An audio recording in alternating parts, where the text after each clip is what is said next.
Alright, so the Northwest Division is in the Western Conference, and it has, like all the other divisions, 5 teams. This one has the Nuggets, the Trailblazers, the Utah Jazz, Oklahoma City Thunder, and the Minnesota Timberwolves. 4 of those 5 teams made the playoffs last year. So, is it safe to say that 3 or 4 of them are going to go? Yes. The Nuggets are going to go. The Nuggets are going to go. The Trailblazers will go. The Jazz will go. The Thunder, I'm not sure. Maybe with Chris Paul leading the charge, maybe. Timberwolves, probably not at all. But let's start off from the top. Best record. The Nuggets. Now, they're young. They're a young team. They got Michael Porter Jr. They still have Nikola Jokic. They have Gary Harris. They have Jamal Murray. They have Paul Millsap. They just got Jeremy Grant from the Thunder. They have a really young roster. They got Bol also. They were the 2nd seed last season. They made it all the way to the Western Conference semifinals, where they lost to the Portland Trailblazers, who ended up losing in the conference finals to the Warriors. But this team goes deep. They're young, they're deep, they have everything you could possibly want. They, in a way, remind me of the younger Warriors team when they first started getting things going. So, what the plan is for the Nuggets, I think it's very similar to last season, but just implementing Michael Porter Jr. and Bol into the mix, as well as Jeremy Grant.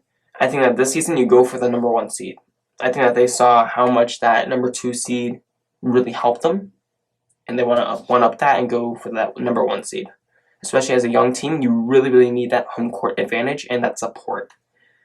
And I think at the same time, they want to get Michael Porter Jr. to carry some of the scoring load or get used to NBA pace, all that stuff. Coming off the bench, I don't think he's going to start right off the bat. If he does, then hopefully it works out for them and Mike Malone.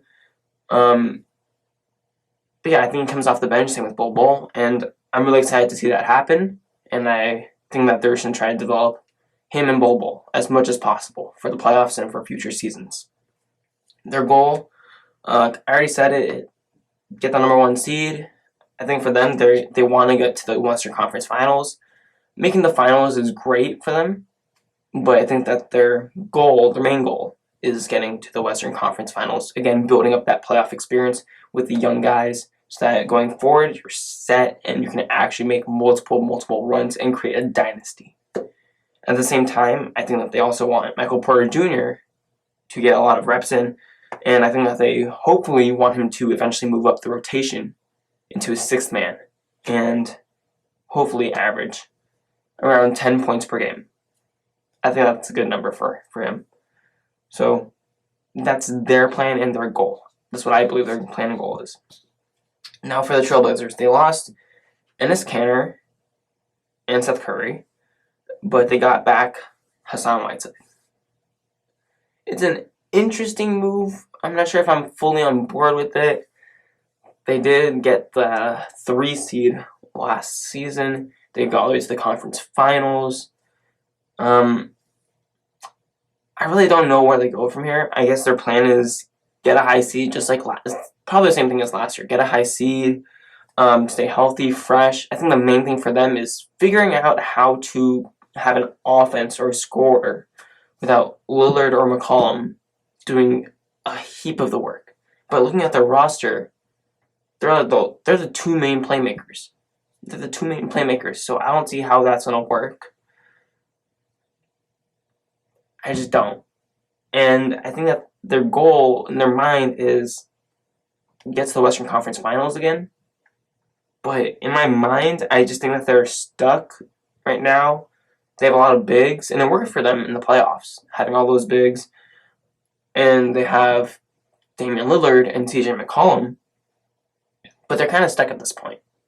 Because I don't see them going to the finals or even the Western Conference Finals, even though they have those goals. I just don't see it happening. It all starts with creating a better offense that Lillard and McCollum do not have to micromanage at every step. Now for the Utah Jazz. They have, they lost Ricky Rubio, but they got a better player in Mike Conley Jr., as well as one of the Bogdanovich is. I always forget. I always mix it up. Anyways, I think that their main plan, especially with getting Mike Conley Jr., is to ease the workload on Donovan Mitchell, make it a lot easier for him, make him a real shooting guard. And then same with Mike Conley Jr. Hopefully have his veteran presence and his experience in the league rub off onto, and his leadership too, rub off onto Donovan Mitchell, who's already great as it is, but to help him out a bit more. And I think that as a team, their goal/plan is also to get a top 3 seed, because just like the Nuggets, they're a young team, and so they're going to need that. And their home court advantage for the Utah Jazz is actually insane. It is insane. Now for their goal, they're still getting playoff experience. They're still figuring it out. I think that the main thing that they want is a better shot selection for Donovan Mitchell, and that comes with Mike Conley Jr. running point.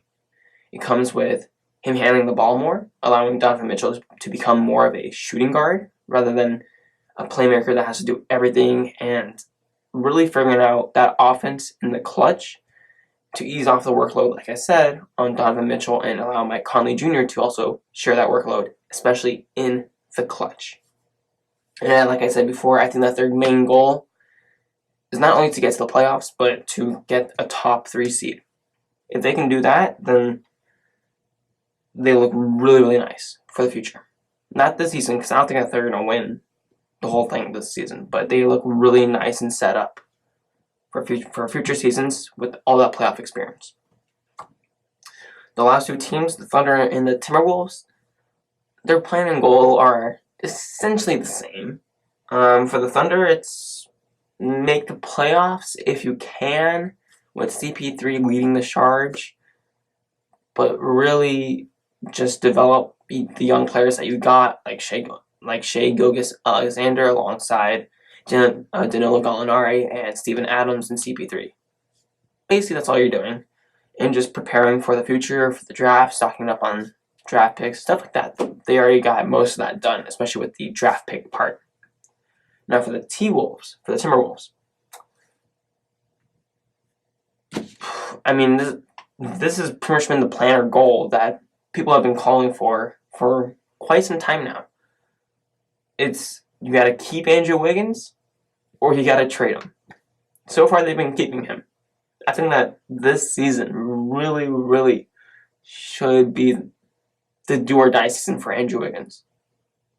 I'm sorry, but he's had all his potential, but it just hasn't blossomed into something spectacular yet.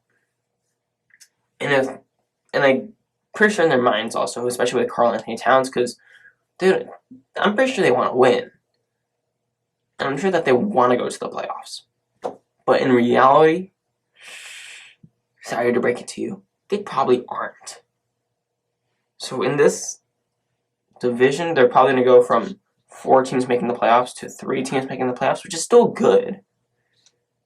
But I think that the 2 teams that are going to try to shoot for, actually all 3 of these teams are going to shoot for really, really high seeding, because they, of all the other teams in the conference, need it the most, especially because of their youth. Or in the Portland Trailblazers case, they just need it for that home court advantage, because they don't have enough pieces around Damian Lillard and CJ McCollum. And these other 2 teams, the Thunder and Timberwolves, are still trying to figure it out, one more than the other.